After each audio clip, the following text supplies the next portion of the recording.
Le projet autoroutier Bouaké frontière Mali-Burkina Faso via Ferkessédougou avance à grands pas.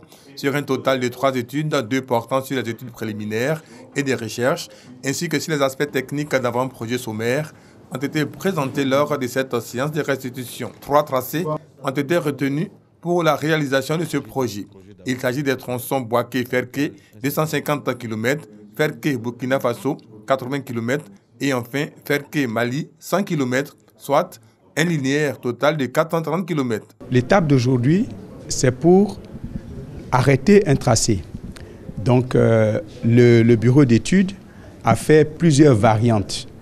Ces variantes vont être exposées, discutées par les techniciens et un rapport sera produit à l'attention des autorités.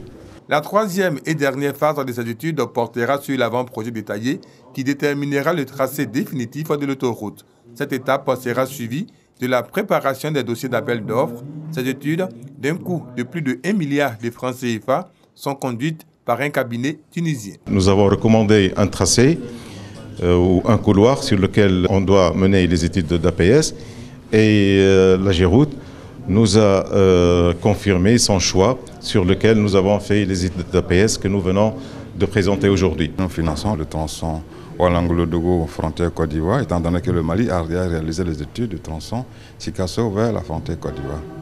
De sorte que nous rentrons dans un maillage de réseau autoroutier régional. Ce projet d'autoroute est un maillon important de ce vaste schéma autoroutier que la Commission est en train de mettre en œuvre avec les États.